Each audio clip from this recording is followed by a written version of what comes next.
umwuka w'Imana yaransanze arambwira ngo abantu bihutiye gusobanura ibyo batasobanukiwe barabisobanya. Hari abantu bafite amagambo adafite aho yanditswe kandi bazi ko ariko kuri. Nari nkubwiye ngo Imana nifashwe, ngiye kukubaza uwo nkurikiye ndetse nawe uzankurikira, ubwo ngo nawe nzaba nsa nk'ukubajije. Kuba wabyutse hari icyo wafashijemo Imana? Ntacyo wayifashijemo. Ubwo se urumva Imana ifashwa? Noneho hari umuntu uvuga ngo ni ntungane bwira 17 nkuko nababwiye ngiye umwuka w'Imana yansomeshe Bibiliya guhera mu itangiye kujya mu byahishuwe. Iryo jambo naho naribonye. Umwuka w'Imana narambwira ngo nzababaze. Mu by'ukuri umwuka w'Imana yarambwiye ngo abantu batandukiriye intego y'icyo yabaremeye. Uko ngubu njyambwira abantu ngo abantu si bo Mana ariko Imana nibikorera mu ntuzivumbure ku muntu. Ngubu yanyeretse amatorero yose ahari ibingerereza nk'ibigo by'amashuri. Noneho ushumbye itorero imungereza nka Headboy. Noneho impereza ikitonderwa. Headboy kuba yoboye abandi banyeshuri nibivuze ko nawe atari umunyeshuri. Duwaye kuba ari duwaye nibivuze ko atari umunyeshuri nawe. Nkuko hari umunyeshuri watsinda duwaye, umwuka w'Imana yarambwiye nko hari abashumbye abantu bazabura ijuru kandi abo bashumbye baribona. Abantu bafashe ijambo ry'Imana barifata uko bishakiye bayisobanura uko bishakiye. Ugasanga umuntu ari ku musozi ni umuhanuzi ariko afite amatiku afite menshi. Umwuka w'Imana yangeranye muri ibintu ngiye kubwira. Yampaye urugero, mbaye ifite imbunda ariko ntambaye uniform. Wamenya ko ndi umusirikare? Ariko se mbaye nambaye uniform ariko nta mbunda afite. So bakwemera ko ndi umusirikare? Nyambwira abantu ngo indirimbo ihindura umuntu wahindutse ariko ijambo rihindura wahindanye. Umuntu ashobora kuremba ngo ni uwa mbere Yesu ni uwa mbere, yahura n'ikibazo agatangira guhamagara b'Kigali cyangwa abakomeye kandi yahoze arimba ko Yesu ari uwa mbere. Twakabaye dufashanya ariko abantu babigize nk'amarushanwa. Abantu barakorera Imana nk'abari mu marushanwa, barasa nk'abiyamamaza muri make, ntago bamamaza Kristo. Umuntu aramubwira ngo ufite amaguru meza ejo akambara mini ngo barebe n'ibibero, ngo ugenda neza akamudaringa nta byuma birimo.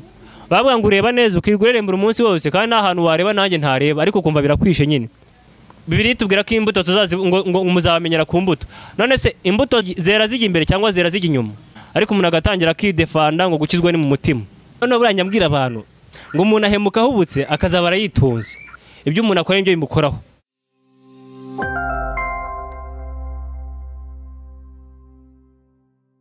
Reka nanjye ngusuza kandi ngushimira aho dukurikiye ku Isezerano TV aho uherereye hose, kankwifuriza kugubwa neza kandi ibihe byiza. Turunezerewe nuko waduhisemo, niyo mpamvu natwe duhora inyuma ya kamera kugira ngo tubashakire ibigano nk'ibi ngibi. Kuri kamera mwabonye hari umusore turi kumwe si ubwa mbere ku Isezerano TV. Twishimiye kongera kubana nawe ku Isezerano TV. Nanjye ndabyishimiye. Amakuru Dembe? Amakuru ni meza. Ku muntu kubonye bwa mbere reka wivuga uri mukuru. Reka umwibwira uri mukuru. Amazina banyita Gakuru Karamuzi Geoffrey Dembe. Tumuvuga butumwa. Yego. Banzu turagize Imana noneho twinjiye mu kiganiro. Kadusenge mu izina rya Yesu. Data mu izina rya Yesu ndagushinye ndaguhimbaje icyuho kibi cyawe, Mana ya Abraham na Isaka na Yakobo, ndagusabye kugira ngo ubane natwe dushyigikire. Mana yabanye na Mose, nubane na buri muntu wese ugihumeka umwuka wazima, numugirire neza. Reka utwigaragaze nkuko wigaragarije Daniel mu rwobo rw'intare, nudushigikiye nkuko washyigikiye Shadraka na Meshake na Abednego mu itaniro ry'umuriro. Mana yo kwizerwa, nsabiye buri muntu wese ugihumeka umwuka wazima, ari abazakurikirana ubu butumwa ndetse n'abatazabona uburyo babukurikirana. Reka dutumye ishengesho, reka Mana yo kwizerwa uzabakorera ibintu bitangaza. Ndakwingize kugira ngo usukeho umwuka wo gusobanura, ubasukeho umwuka wo gusobanukirwa. Mana yo kwizerwa, ndakwinze ngo ibyo ushima n'ibyo ushaka byo bivugirwa aha hantu, bibe uko ushaka ko biba, bye uko nshaka ko biba. Mbigusabye nizeye kandi nigiye kubikoze mu izina rya Yesu. Amen. Dembe, reka wenda duhere ku buhamya ubushize waduhaye. Wari watubwiye ko muri iyi minsi uri i Kigali, ntabwo urashobora gusubira mu Mutara? Oya. Nta gahunda ufite gusubirayo? Gahunda ngewe nyine nkoreshwa n'ubushake bw'Imana. Imana ninyemerera kujyayo nzajyayo, ariko muri iyi minsi mbaye ndi inaha. Yego. Ariko ndimo ndateganya n'ubundi gusubirayo. Urateganya gusubirayo kuba? Mu bya vuba. Dembe, uyu munsi uri umukozi w'Imana, uri umuvugabutumwa. Tugendeye kuri buriya buhamya wari waduhaye ubushize, kuri uriya muturanyi wanyu kandi nawe uri umukristo ubakorera biriya, wowe ku bwawe iyo ubitekereje ubifata gute, ubyakira gute mu mutima wawe? Ukuntu byakira ahubwo nawe unkurikiye cyangwa uzankurikira, ngewe ntacyo bintwaye. Ntacyo bigutwaye? Reka ntacyo bintwaye. Ibintu byose nzi ko ari ubushake bw'Imana, nk'uko nyine naje gutanga ubutumwa bwo nahawe. Benshi bari bugirirwa umugisha nugirirwa umugisha wo kubukurikirana, uramenya ukuraho kuri nuko mpagaze nyine.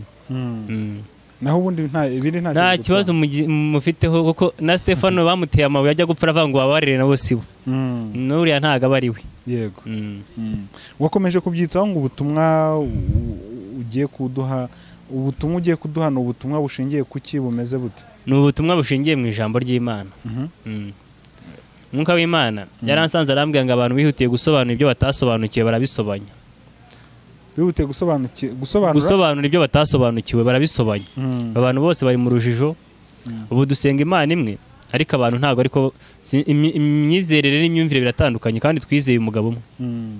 Ni bande babisobanyije? Ni ababisobanuye nyine uko bishakiye. Nk'uko turi birebe mu butumwa bwiza nyine. Ubwo umuntu ntashobora guhita avuga ko ubwo butumwa bwawe ubwo bureba ababwiriza butumwa? Oya, burareba buri muntu wese uzi ko asenga cyangwa n'uwifuza gusenga, cyangwa mu yandi magambo ukijijwe cyangwa n'uwifuza gukizwa. Yego, reka tuguhe umwanya noneho utunyuriremo muri ubwo butumwa uko buhagaze. Murakoze. Njya mvanga abantu bose ni abagenzuzi ariko si abajyanama. Umuntu ashobora kureba avuga ngo ese uriya ko yambaye umwenda umwe niwe ahoramo, akaba yabibonye, ariko umwanya wo kugira inama z'icyo wakora ahubwo akabibwira abandi. Rero wenda ushobora kuba warakurikiwe buriya buhamya natanze, hakaba hari bimwe wabonye bitari byiza, ariko wakabaye ungiraho inama ukaba utarayingiriyeho. Rero nk'uko mbwiye ngo abantu bose ni abagenzuzi ariko si abajyanama. Ushobora kubona ikintu ku muntu wo kumugira inama ahubwo ukajya kukivuga ahandi. Rero nanjye narigenzuye nsanga hari ikintu kimbamo, ariko Imana ishoboresha uyu munsi ikinkureho. Mu buzima busanzwe abantu banzi ibintu byitwa kugenda n'ibyanjye. Kugenda ahantu hagenderwa isaha nshobora kuhagendera iminota nk'ingahe. Rero nasanze no kuvuga mvuga nk'uko ngenda. Ibintu nakavugiye isaha mbivugira iminota, ukagira ngo harunyirukaho. Kandi nabonyeho muri comment umuntu yarambwiye ngo nta kibazo ufite, ngo n'ukuntu uvuga ngo biragifite. Kangwiza ukuri nta kibazo mfite. Imana yampaye imbaraga zo kwakira ibije nta gihunga no kurekura ibigiye nta gahinda. Ubwo rero Imana ishoboze tubigendanemo neza, mvuge nitunze kuko nta muntu ntinya kugeza kuri iyi saha. Ariko rero ibyo ngibyo ntibyaguca intege, kuko harimo abantu buri wese avuga ibyo ashaka. Ariko iyo wabivuze ukumva ari byo ugomba kubikosora. Ariko uyu munsi ndizera ko Imana iri bikore. None se wakosora uko Imana yakuremye? Kuko kuvuga niba ariko Imana yakuremye, ntekereza ko ntacyo wabikosora. Theo yararirimbye ngo ibintu byose birashoboka kuko nta kinanira Imana. Ubwo Imana irabishobora. Uyu munsi ndizera ko ndivuge neza. Yego, kadutangire. Nkuko nabibabwiye nyine maze gukizwa, umwuka w'Imana yampaye umutwe w'ijambo uvuga ngo icyo ushaka ku Mana gikingirijwe n'iki gushakaho. Noneho umwuka arambaza nk'umuntu ukorera ibihembo bamuhemba mbere yuko akora cyangwa arabanza agakora bakabona kumuhemba. Ndavuga ntarabanza agakora bakabona kumuhemba. Umwuka w'Imana arambwira ngo kora umurimo wanjye nanjye nzaguhemba. Ubwo rero nk'ababonye ntanga ubuhamya, ikigendererwa ugiye kukimenya icyo nari ngamije. Nyambwira abantu ngo umutindi yashonje yibaza iki Imana imuhora, yahaga nibaza iki muhera. Nk'ubu umuntu ashobora kuba abayeho mu buzima nk'ubwo mbayeho cyangwa ari hasi yanjye, Imana yamutera iteka yamugirira neza, mu minsi mike wamubaza ngo ndabona umeze neza ngo kuva kera, agatangira kubyihimbazanya kandi ari ubuzima bwigeze gucamo. Ariko nk'ibi ngibi ko natanze ubuhamya bw'uko neye, n'igihe Imana izabihindurira nzumva nciye bugufi kuko nyine amateka yanjye bayazi bose nyine. Hanyuma nk'uko nagize ishyaka nyine numva mfite ubutumwa bwo kubwira abantu, ariko mbura uko mbigenza. Nabibwira pasiteri najya kujya gutanga ubutumwa nyine, akabahamagara akababwira ngo ntabwo nzwi, ariko bigasaga n'ubundi nabimenye nyine mu nzozi nabibonye bikankomeza nyine. Noneho birakomeza, ejo bundi njya gusenga akanyara nk'uko nabivuze, umwuka w'Imana noneho anyibutsa ibyo yambwiye ntarakora. Muri Samweli wa mbere ibice 9 umutwe w'ijambo tuvuga neza ngo Sawuli ashaka indogobe zabo zazimiye. Nanjye nagiye kanyara ngiye gusenga ngo Imana igarure amahoro yabuze mu rugo. Noneho hari icyo dushaka ku Mana, ariko Imana nayo ifite iki dushakaho. Nk'uko navuze ngo icyo ushaka ku Mana gikijwe n'iki gushakaho. Sawuli yagiye ashaka indogobe zabo, ariko Imana ishaka ko azaba umwami. Hanyuma ndavuga se ubu nzabigenza ne? Umwuka w'Imana mishurira nyine kubayoboka nyine. Kuko muri Samweli wa mbere ibice 16 guhera ku murongo wa mbere umutwe w'ijambo uravuga ngo Samweli atoranya Dawidi ngo abe umwami. Ngo bukeye Uwiteka abaza Samweli ati uzageza he kurira Sawuli kandi nanze ko aba umwami wa Isiraheli? Uzuza ihembe rya amavuta ngutume kuri Yesaya w'i Betelehemu kuko niboneye umwami mu bahungu be. Samweli arabaza ati nagenda nte ko Sawuli nabyumva azanyica? Uwiteka aramusubiza ati jyana inyana y'ishashi, nugera bivuga uti nzanywe no gutambira Uwiteka igitambo, maze uhamagare Yesaya aze ku gitambo, nanjye nzakwereka uko uzagenza. Uzasuka amavuta kuwo nzakubwira. Haleluya. Amen. Nanjye umwuka w'Imana aransanga hari ubutumwa nahawe, ariko kureba muri iki gihe kugira ngo ubwire umupasiteri cyangwa umushumba ngo hari ubutumwa nshaka gutambutsa, ashobora kutabyumva, yanabyumva ushobora kugera hagati akakwakana mikoro ko ubwo burenganzira arabufite. Noneho nibaza Imana akimbwira kujya kubitanga, nzabicisha mu zihe nzira? Imishurira uyu murongo n'iki gice nyine kiri muri Samweli ko nabashaka nkaza nje gutanga ubuhamya, ariko ikigenderwa ari kuzatanga ubutumwa. Noneho mboneraho n'ukuntu nuza Dawidi ajya kwica Goliyati muri Samweli wa mbere 17 nyine 34 nyine 17:34 haravuga ngo Dawidi asubiza Sawuli ati umugaragu wawe naragiraga intama za data iyo zaterwaga n'intare cyangwa idubu zigakura umwana w'intama mu mukumbi, narahubukaga nkayikubita nkayiyambura mu kanwa kayo, yamvumbukana nkayicakira kananwa nkayivutagura nkayica. Nuko ubwo umugaragu wawe yishe intare n'idubu, uwo Mufilisitiya utakebwe azapfa nk'imwe muri zo, kuko yasuzuguye ingabo z'Imana ihoraho. Dawidi arongera aravuga ati Uwiteka wandokoye mu nzara z'intare n'idubu azanyiza mu nzara z'intare n'idubu azanyiza n'amaboko y'uwo Mufilisitiya. Hanyuma nanjye nk'uko Imana yabanye nanjye mu buhamya nk'uko nabutanze nyine, ubirabana nanjye no mu butumwa ngiye gutanga. Nk'uko Dawidi yishe Goliyati, hari imigambi mibi wenda ushobora kuba wari usanzwe ufite, cyangwa wenda ushobora kuba wumva uyu munsi iri bugupfiremo nyine bitazongera kugaruka ukundi nyine, bitewe n'uko umwuka w'Imana ari bukugenderere. Nk'uko nababwiye ngo abantu bihutiye gusobanura ibyo batasobanukiwe barabisobanya. Hari abantu bafite amagambo adafite aho yanditswe kandi bazi ko ariko kuri, ariko umwuka w'Imana ntabwo ushoboza uyu munsi, uratandukana nayo. Nk'ubu ngeze kuvuga ngo umuntu perezida Imana ishobora kwibuka umuturage ikabicisha muri perezida akamuhagira inka munyarwanda, ejo wamubaza ati ndabona ufite inka nziza, ati kuva kera, kandi ayihawe ejo bundi. Noneho nk'ubu ngubu urugero, nk'uko Imana yarambwiye nk'umuntu aguhaye igishoro ugakora ukunguka ukagera ku mamodoka ndetse no ku mazu, ntunabimushimire yewe ntunabimwubahire, ntunabibwire n'abandi ko yabigukoreye, ahubwo ukajya ubyiratana. Nk'uko Imana yarambwiye ngo Imana yatanze igishoro ku bantu, ariko abantu barabyiratana kandi ndetse ntibajya banabiyubahira ngo bayishimire. Nk'ubu ngubu umuntu ashobora kuvuga ngo hari abantu bari bazwi ko Imana ifashwa. Imana ntabwo ifashwa. Reka nifashisheho icyanditswe kiri muri Luka kugira ngo tugendane neza. Luka ibice 10 umurongo no 29 haravuga ngo ariko washatse kwigira shyashya abaza Yesu ati harya mugenzi wanjye ninde? Yesu aramusubiza ati hariho umuntu wavaga i Yerusalemu amanuka i Yeriko, agwa mu gisho cy'abambuzi, baramwambura baramukubita barigendera. Nuko umutambyi amanuka muri iyo nzira, amubonye arakikira arigendera, n'umureba hageze nawe abigenza atyo, amubonye arakikira arigendera. Ariko umusamariya wari mu rugendo nawe amugeraho, amubonye amugirira impuhwe, aramwegera amupfuka inguma, amwomoza amavuta ya elayo na vino, amushyira ku ndogobe ye, amujyana mu icumbi ry'abashyitsi, aramurwaza. Bukeye bwaho yenda idenariyo 2 aziha nyir'icumbi ati umurwaze, kandi ibyo nzatanga byose birenze ku byo nkusigiye nzabikwishyura ngarutse. None utekereza ute muri abo 3 ninde wabaye mugenzi we waguye mu bambuzi? Aramusubiza ati nuwamugiriye imbabazi. Yesu aramubwira ati genda nawe ugenze utyo. Nkuko nari nkubwiye hari ibintu byinshi waruzi, ariko uyu munsi bishobora kuza guhinduka.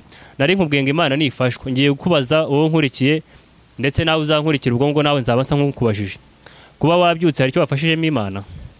Ntacyo wayifashijemo. Ubwo se urumva Imana ifashwa? Noneho kuvuga ngo umuntu ntacyo azigezaho, n'ubundi niko bimeze, ntacyo yakigezaho. Buriya umuntu agira icyo ageraho akigejejweho n'Imana. Mbaye ndi muzima ntacyo ntashyikaho, ariko kuba nyishyitseho sinjye waba ukishyikijeho, ni Imana iba ikishyikijeho iyo ibaye umwuka nyine. None igishoro Imana yatanze yaduhaye umwuka, ubaye uri muzima ntacyo utashyikaho. Noneho hari n'abakunda kuvuga ngo n'intungane bwira 17, umwuka w'Imana yarambwiye ngo nzababaze uramutse ubyutse ntarasoma ntaravuga kuri iryo jambo, kambaze nguhereze wowe nkurikiye ndetse nawe uzankurikira icyanditswe kizaba ingenzi mu buzima bwawe. Mu byakozwe n'intumwa ibice 17 umurongo wa 11 haravuga ngo ariko abo bari beza kurusha b'Itesalonike, kuko bakiranye ijambo ry'Imana umutima ukunze, bashaka mu byanditswe iminsi yose kugira ngo bamenye yuko ibyo bababwiye ari ukuri koko. Nawe ndakubwiye ngo umuntu nazaza guhagarara imbere akavuga ngo ijambo ry'Imana rivuga gutya, ujye umubaza aho warisanga kugira ngo urebe koko niba ibyo avuze ariko bimeze. noneho hari umuntu uvuga ngo n'intungane bwira 17 nkuko nababwiye ngiye umwuka w'Imana yasomeshe Bibiliya guhera mu itangiye kugera mu byahishuwe. Iryo jambo naho naribonye umwuka w'Imana narambwira ngo nzababaze, uramutse ubyutse ugasambana ukica ukaroga ukiba ukarwana ishyari n'umujinya ubwo utunganye mu biki? Ndizera ko nta butungane bukurimo. Noneho hari abantu bavuga ngo umuntu umenya hacumuriye numenya aho yihanira. Mwuka w'Imana yarambwiye ngo abantu bazi imbaraga za Satani ariko ntibazi imbaraga z'Imana. None se ari aho bacumurira naho bihanira ahafite akamaro ni hehe? Naho bihanira. None aho bihanira ngo ntabwo abantu bahazi. Noneho muri mu migani 28:13 haravuga ngo uhisha ibicumuro bye ntazagubwa neza ariko ubyatura kabireka azababarirwa. Ubyatura kabireka azababarirwa.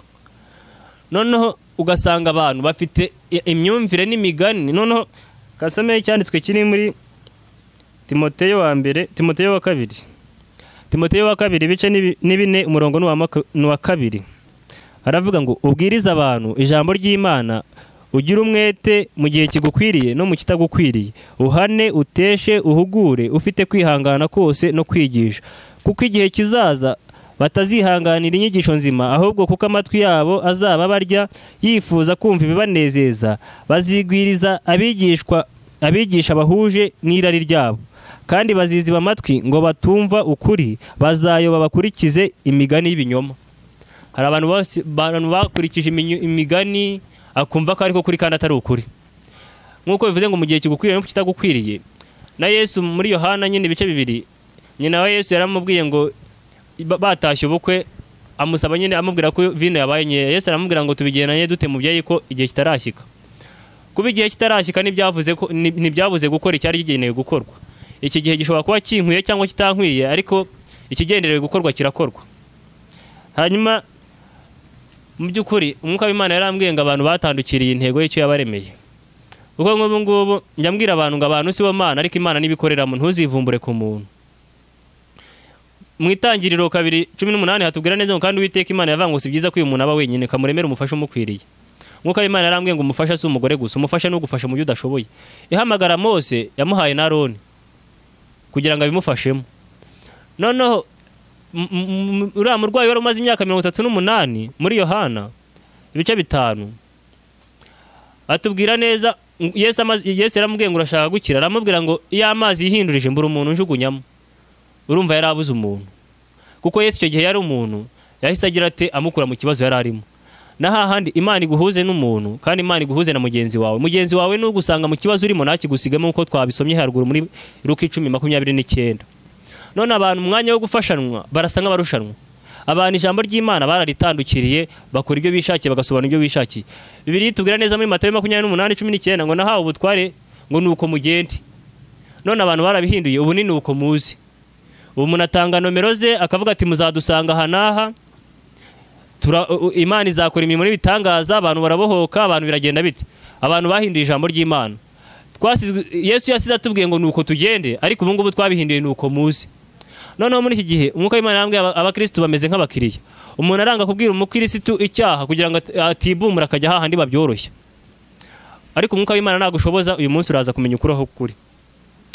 Noneho hari icyanditswe kiri muri Petero wa 2 igice cya 20 haravuga ngo ariko mubanze kumenya yuko ari nabuhanuzi bwo mu byanditswe bubasha gusobanura uko umuntu wese yishakiye. Reka nkubwira ngo abantu basobanuye yuko bishakiye bayobya beje. N'ubu ngubu muri Yohana ubutumwa bw'isiko bwanditswe na Yohana ibice 8 umurongo wa 32 haravuga ngo namwe muzamenya ukuri kandi ukuri niko kuzaba batura. Noneho muri Timoteyo wa mbere ibice 2 umurongo wa 4 haravuga ngo ishaka ko abantu bose bakizwa bakamenya ukuri. Noneho nashaka gusobanura ukuri ko ariko kandi nkagusobanura uko ntishakiye. Mu butumwa bw'isiko bwanditswe na Yohana 17:17 haravuga ngo ubereshe ukuri ijambo ryawe ni ryo kuri. Noneho kuri tumaze kumenya ko ari ijambo ry'Imana. Noneho muri Yohana 14:6 Yesu arababwira ati ninge nzira n'ukuri n'ubugingo ntawe uzajya kwa data namujyanye.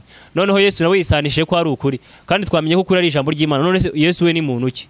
Ubutumwa bw'isiko bwanditswe na Yohana igice cya mbere umutwe w'ijambo avuga ngo Yesu Kristo ari we jambo ry'Imana ahinduka umuntu.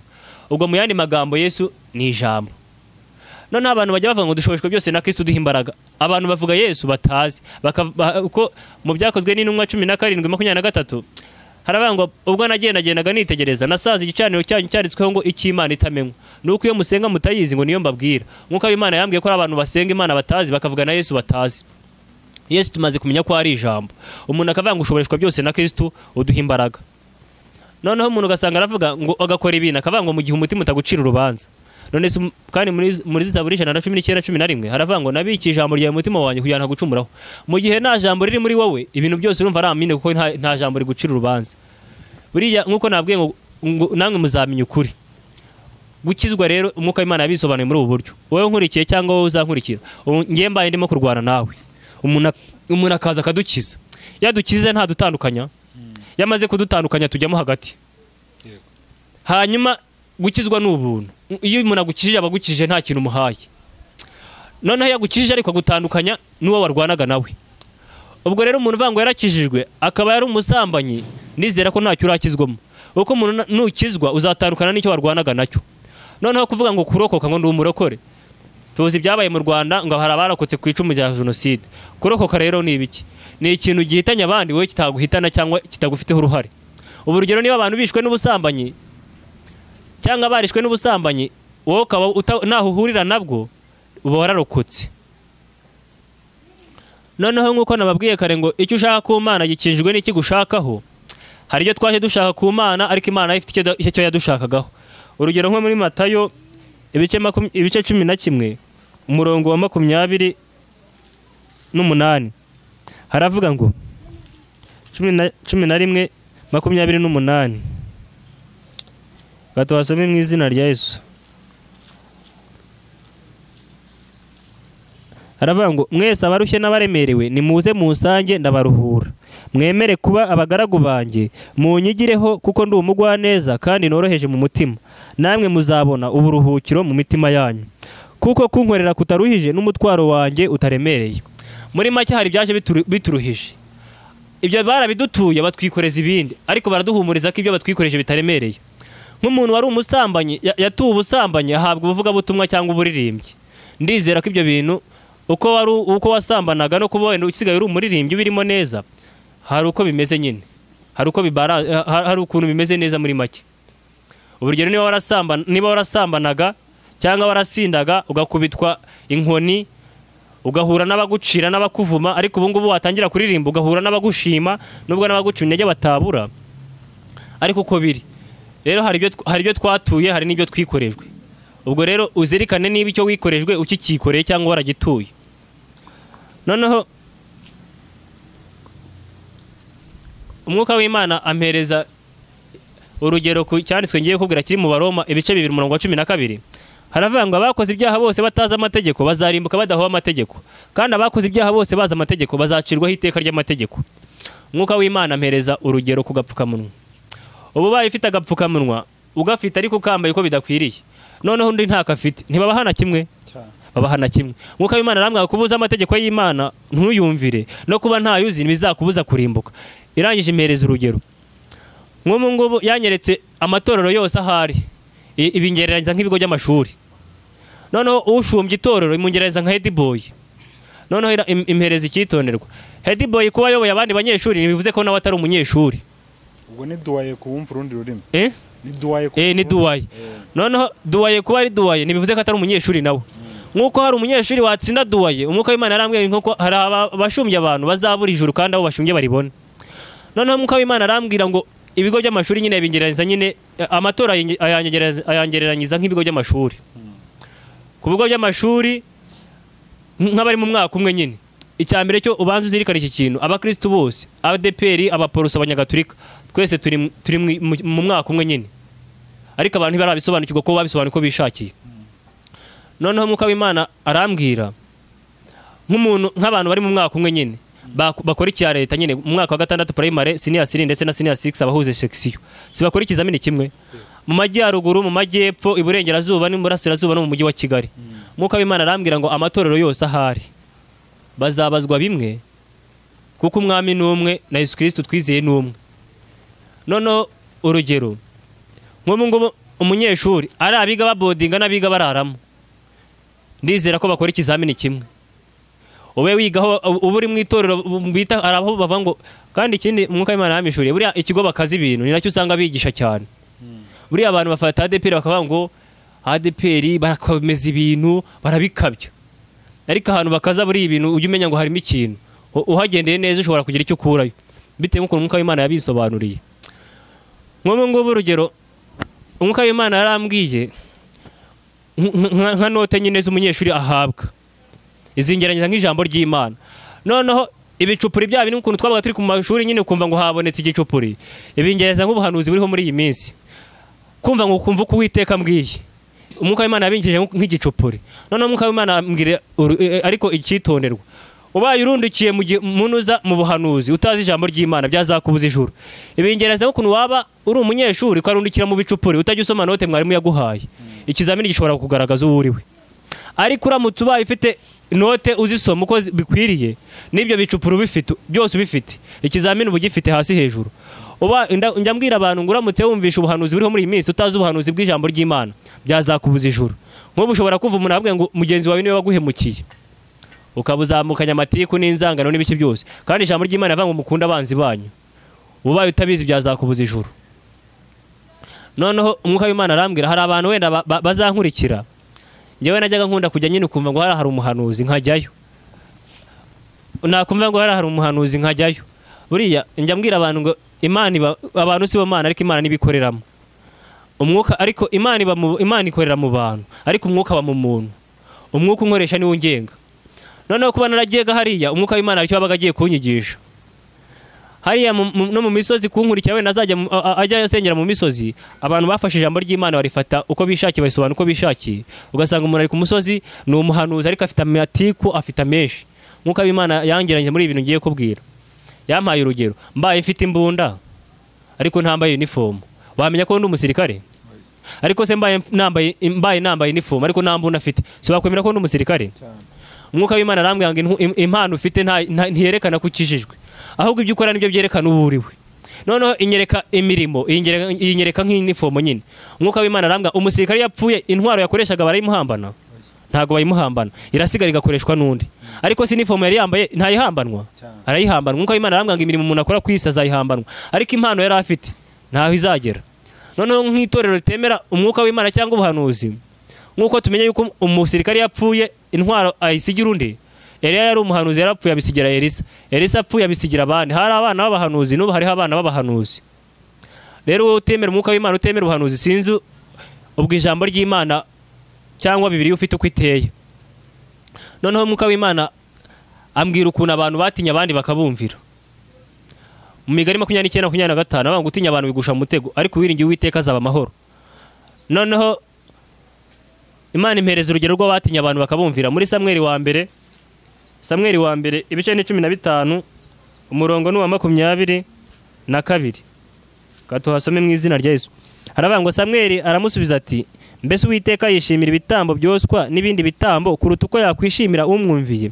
Erega kumvira kuruta ibitambo, kandi kwitonda kuruta ibinure by'amasekurume y'intama. Kuko ubugome busa n'icyaha cy'uburozi, kandi nudakurwa ku ijambo asa n'uramye ibishushanyo na terafimu. Ubwo wanze ijambo ry'Uwiteka nawe yanze kuba umwami kuba ku ngoma. Ngo Sawuli abwira Samweli ati, naracumuye ubwo nishe itegeko ry'Uwiteka n'amagambo yawe, kuko natinya abantu nkabumvira. Noneho Imana yabwiye Sawuli ngo najye kurimbura Abemeleki. Agezeyo abo bari kumwe baramubwira ngo reka bisigarize amajigisha n'ibindi byose nyine bamusabye gusigaza, kandi yabwiwe kugira gute kurimbura. Arangije arabumvira. Ariko Uwiteka umwuka w'Imana arambwira ngo Imana yahaye abantu ubutumwa, ariko abantu babutanze igice, ibindi bagira ibyo bisigariza. Umwuka w'Imana arambwira ngo abakristo muri iyi minsi bateye nk'abakiriya. Umuntu aranga kubwira umuntu icyaha kugira ngo atamubumura akajya aho babyoroshya nyine, akanga kumubwiza ukuri kugira ngo atagenda hajya mu yandi matorero aho boroshya ibintu. Umwuka w'Imana arabisobanura mu buryo ngiye kugusobanura, mu buryo ngiye kwikubwira nyine. Ariko njyewe nahawe icyanditswe kiri muri Yeremiya igice ni icya mbere. Yeremiya igice cya mbere umurongo wa 7 kugeza ku wa 8. Haravuga ngo, ariko Uwiteka arambwira ati, wivuga uti ndi umwana, kuko abo nzagutumaho bose uzabasanga, kandi icyo nzagutegeka cyose nicyo uzavuga. Ntukabatinye kuko ndi kumwe nawe kugira ngo nkurokore, niko Uwiteka avuga. Njyewe nta muntu ntinya, ahubwo mfite abo nubaha. Kuko muri Luka 12 bavuga twe gutinya abantu ngo bakwica umubiri ntibagire icyo bakora ku bugingo. Reka nkubwire wowe nkurikiye, njya mbwira abantu ngo kuba ndiho ni ikimenyetso nashidikanya ko hari uwo nkomokaho, kandi kuba hari igihe ntari ndiho ni ikindi kimenyetso nashidikanya ko hari igihe nazongera kuba ndiho. Wowe uko ushaka ariko uzirikane ko uzapfa, ukora icyo ushaka ariko uzirikane ko uzakibazwa, ukunda uwo ushaka ariko uzirikane ko muzatandukana. Ubwo rero ntukangwe n'urupfu. noneho umwuka w'Imana ambwira ukuntu abantu batinya abandi bakabumvira. Nk'umwuka w'Imana ngagahereza pasiteri ubutumwa ngabutambutse mu itorero, pasiteri akareba ubutumwa yahawe burakora ku mupasiteri utanga icya 10 kiremereye cyangwa utanga amaturo aremereye, ku mukristo utanga icya 10 kiremereye cyangwa amaturo aremereye cyangwa witanga mu rusengero, akaba atamubwira reka icyaha cye cyangwa n'ikimana yanga kuri we, ahubwo akaba yamuzanira agatebe akamushyira mu bimbere nyine akahita amugira n'anjyanama ahubwo n'umujyanama kuko afite ubushobozi nyine. Noneho umwuka w'Imana arambwira ariko ngo ntukabatinye, nkuko nababwiye ngo amatorero yose namwe ariko abantu bakoze ibitari bimwe. Nyambwira abantu ngo indirimbo ihindura umuntu wahindutse ariko ijambo rihindura wahindanye. Umuntu ashobora kuririmba ngo ni uwa mbere Yesu ni uwa mbere, yahura n'ikibazo agatangira guhamagara b'i Kigali cyangwa abakomeye kandi yahoze aririmba ko Yesu ari uwa mbere. Ubwo urumva iby'abahamya ntago babihagazemo. Noneho umwuka w'Imana hari indirimbo ebyiri ngiye kuririmba, munyihanganire kuwo nkurikiye cyangwa uzankurikira. Nyambwira abantu ngo kangubaze nawe nkurikiye, urwemero cyaye gwatema igiti ishoka ityaye se yakogusha umusatsi, ubwo se hari cyasuzugura ikindi? Hari icyo uzi ntazi, hari n'icyo nzi utazi. Noneho nkuko navuze umwuka w'Imana twakabaye turushanwa, twakabaye dufashanya, ariko abantu babigize nk'amarushanwa. Abantu barakorera Imana nk'abari mu marushanwa, barasa nk'abiyamamaza muri make, ntago bamamaza Kristo.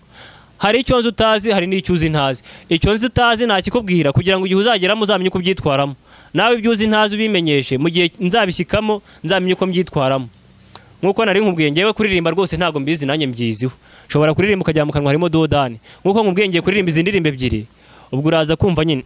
Hari indirimbo numvishe ivuga ngo mva nawe nkubwira urindushye mu zindi byaha no kwisi birakugoye, ngo dore wakoze byinshi ngo waba mwiza utazi ko Imana yakuremye neza, ufata inzara zawe uzihindura amabara, umusatsi wawe uhindura ubwoya, ibitsike by'amaso biharuza urwembe, iminwa yawe myiza uyihindura irange, amatwi yari meza uyamera hayandi, imyenda y'abagabo uyihindura iyawe. Iyo ni indirimbo yahanzwe n'umuhanzi, iyo ndirimbo nayize ariko umuhanzi simuzi. Njya mvuga ngo guhangwa biriho mu myuka n'ibiri ituma abantu bahanga. Hari uguhanga uhanzweho n'umwuka w'Imana, hari no guhanga uhanzweho no guhaga. Ubwo sinzi uwo nguwo umwuka wari wamuhanzeho, ariko ibyo ari byo byose nuko zi ko ari umwuka w'Imana wari wamuhanzemo, ko niyo ndeba Bibiliya sangwa ariko bimeze nkuko ngiye kubikubwira mu kanya. Noneho hari n'indi numvishe ngo iterambere ryaje ari ryiza, iterambere ryaje rikunzwe, umukuru mutambere waradutabaye wadukuye mu bujiji, ngo turasobanuka ariko tubujije kwegera Imana.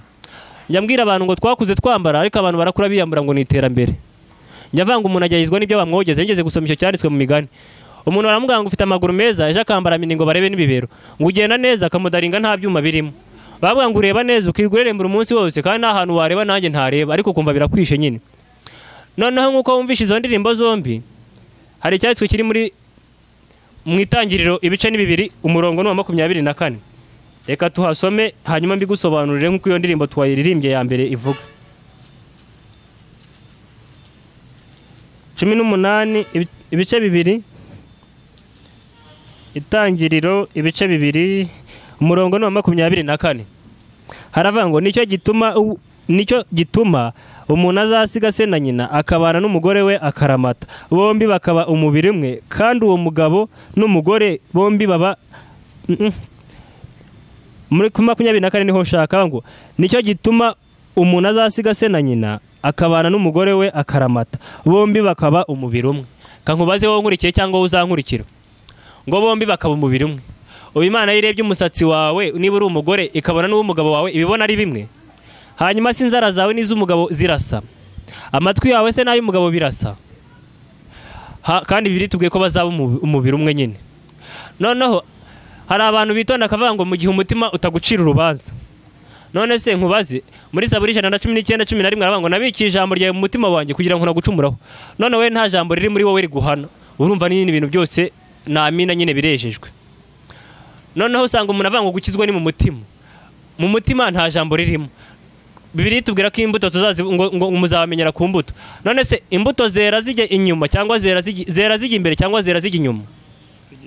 Zijya inyuma. Ariko umuntu agatangira kidefanda ngo gukizwa ni mu mutima. Noneho umwuka w'Imana ubwo ngubwo ni wowe uzi ko uzabana n'Imana. Nkuko twari tubivuze byose, urugero wowe nkurikiye wenda bikuranga uze kureba muri Yeremiya ibice 9:24, wongere urebe mu Bakorino ba mbere 10:23 kugeza kuri 24. Noneho mu Bakorino ba 2:6-3 bavuga ngo nitugiye igisitaza dushyira mu nzira y'umuntu wese ku kintu cyose twihesha agaciro. iyo bavuze ngo ku kintu cyose ngo nitugire igisitaza dushyira mu nzira y'umuntu wese, ku muntu wese n'umwadepera arimo, wumva ko abyanga nawe arimo nyine ntuzamusitaze. Uko 17 Luka 17 haravuga ngo nukabwira abigishwa be ati nta cyabuze isitaza kuza, ariko abizana bazabona ishyano.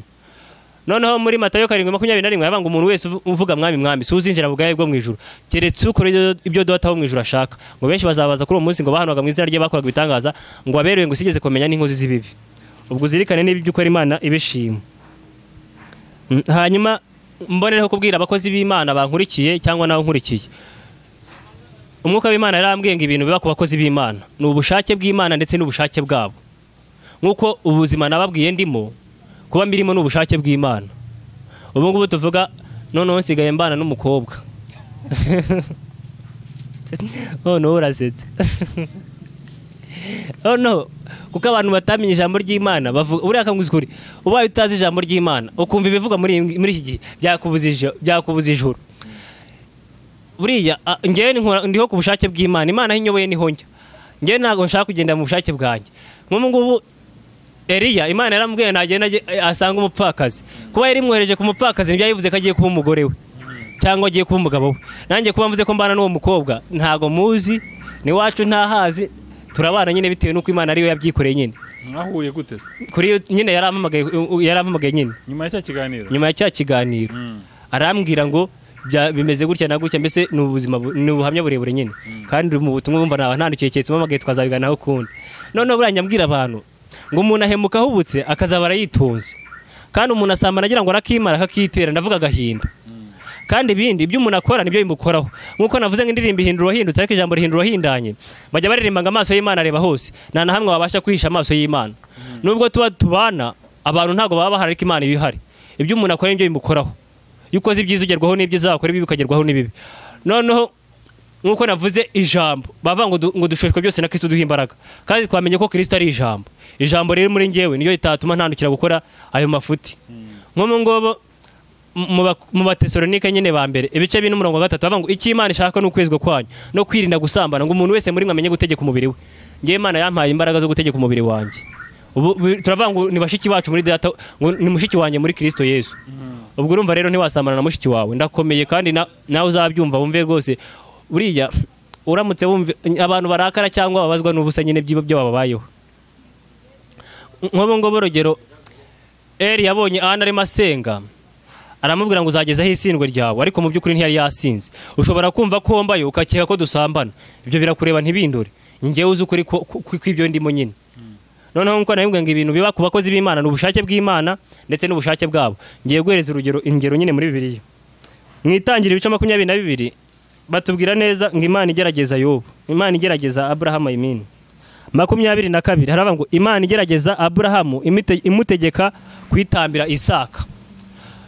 Imana nimugerageza. Urumva none Imana, umwuka w'Imana yarambwiye abantu nibasobanukirwa imbaraga z'Imana. Satani baramubohokaho, baramenye ko Satani nta nicyo kamubwiza ukuri. No mashengesho ubu ngubu nsenga kwiba ngo mu izina rya Yesu. Yesu ijambo ry'Imana tuvuga ngo tuzirukana abadayimoni mu izina rya Yesu, kandi twamaze kumenya ko Yesu ari ijambo riri muri ngewe niryo rituma ntahangara gukora icyo ngicyo giteye isoni. Noneho ngewe Satani ubu ngubu nta ruhara afiteho, nta nubwo azanangiraho, kuko ubundi umukozi w'Imana. Wowe nkurikiye cyangwa uzankurikira, reka nkubaze iki kintu umwuka w'Imana yasobanuriye. Ufite umukozi? Ufite umukozi? Umuturanyi mufiteho ubushobozi bwo kumukoresha udashaka? Afite se ubushobozi bwo kumukoresha icyo umukozi adashaka? Keretse ubimwemereye akabimukoresha, cyangwa n'uwo ngo wabyemeye akajya kubikora. Umwuka w'Imana yarambwiye ngo Satani ku bakozi b'Imana nta bushobozi abafiteho. Wowe nkurikiye cyangwa uzankurikirana ubimenye neza, ngiye kubigusobanurira. Satani nta bushobozi agufiteho, n'uburuko umukozi w'Imana utabivanga nta bushobozi agufiteho. Ahangaha nyine mwitangira ibice 22 bavuga ngo Imana igerageza Abrahamu imutegeka kwitambira Isaka. Mu byo urimo gucamo Imana imina kugerageza ngo irebe ko ibyo wemeye koko, ibyo wizeye ari ubihamyemo koko. Noneho gatoya nkuko nabwiye ngo indirimbo ihindura umuntu wahindutse, ariko ijambo rihindura wahindanye. Nk'ubu turaririmba ngo turabasirikare ba Yesu. Urugero umusirikare yabamubwiye ngo urajya gukorera ihuye, hari ukundi kurekara amazanaho. Ubwo niba ari ihuye nihuye, ariko abantu batanze inzitwazo ku Mana. Imana yavuga ngo jya ahangaha ugatangira gutanga inzitwazo.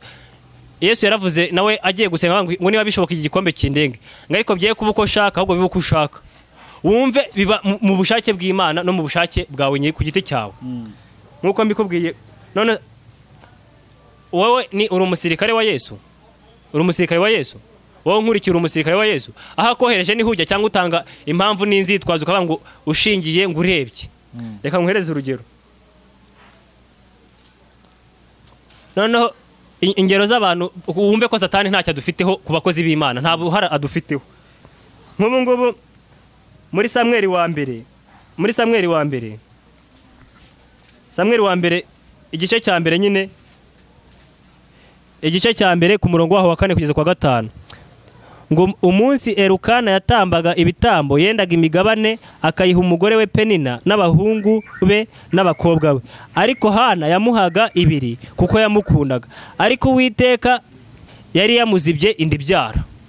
Urumva Uwiteka yari yarazibye indibyara, yari yaramuzibye indibyara. Urumva ari Satani yamuzibye indibyara,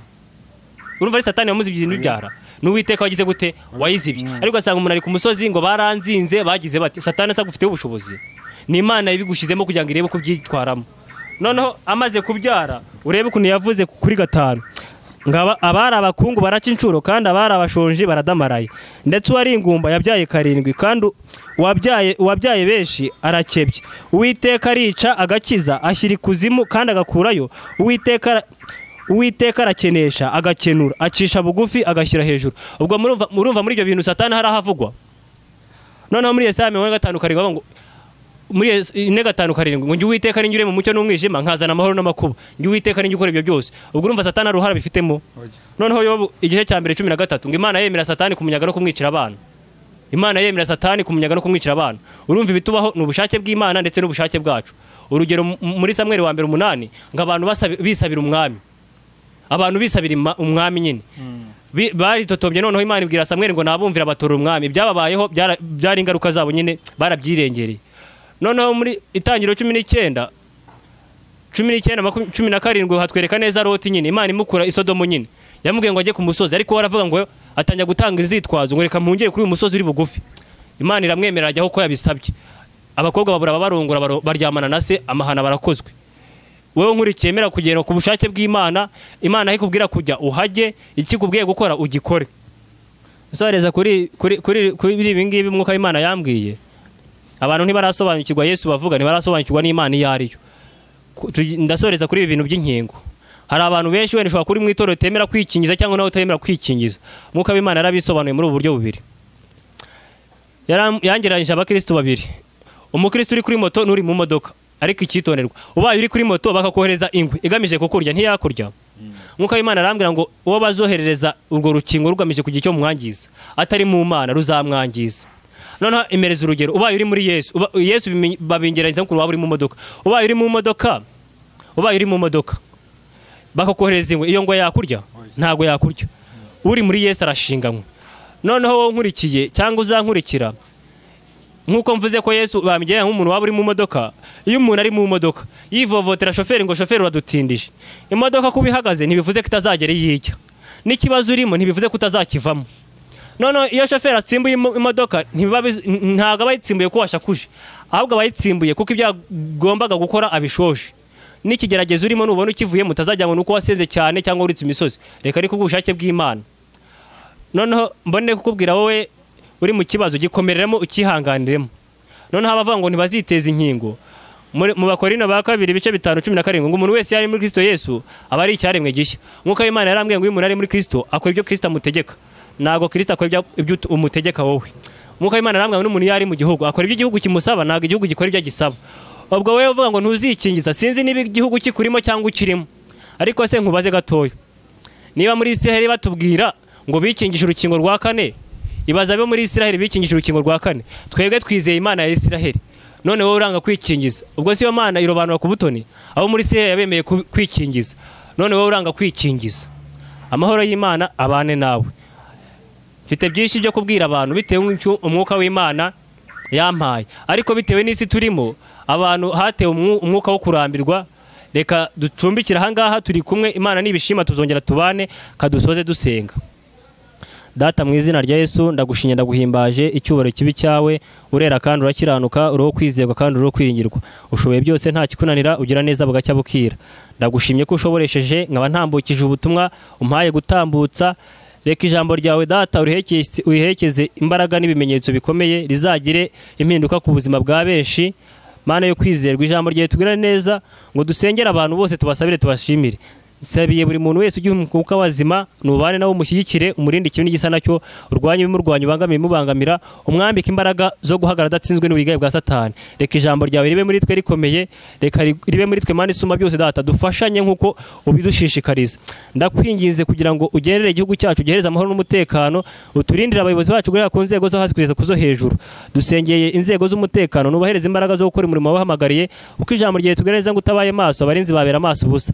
Bera amaso imiryango yacu, bera amaso ibihugu duturanye nabyo data. Dusengeye igihugu cya Russia ndetse na Ukraine, reka uhoshe iriya ntambara. Kuba tutari mu ntambara si uko dukiranuka, si nuko dukora ibyiza, ahubwo reka kubw'imbabazi zawe bagirira imbabazi, ubatsindire icyo cyago. Ijambo ryawe tugereza ngo twibuke imbohe nk'abahuye nazo n'abagirirwa nabi ko natwe turi mubiri. Sengeye abafunzwe bazira ibyaha byabo, babarira ubeza batunganye, batubwiye ko nta cyaha kitazabarirwa cyetse gutuka umwuka wera. Bagiye gufungwa batarazize gutuka umwuka wera, ahubwo bagiye gukiranirwa gutandukanye. Natwe twese twahoze tugendera dukora nk'ibyabo, tumeze nkabo, utugirira neza, nawe nubagirire neza. Sengeye abatarakizwa kugira ngo ubahereze agakiza, abakijijwe ubahereze kubikomereramo, abaguye babyutse, abataraguye bakomeze ntibazagukunde. Reka ukomeze kuduhereza kubana n'amahoro, biguduhande imibi nabyo, uturindire imiryango mu mpande z'isi zitandukanye. Ciye bugufi ishyirwe hejuru, ubane na buri umwe wese uzakurikira ubu butumwa, mu izina rya Yesu Mesiya nizeye ko ubikoze, amin. Reka ngushimire kandi nshimire n'abaradukurikiye, ibiganiro byacu byo nakagaruka.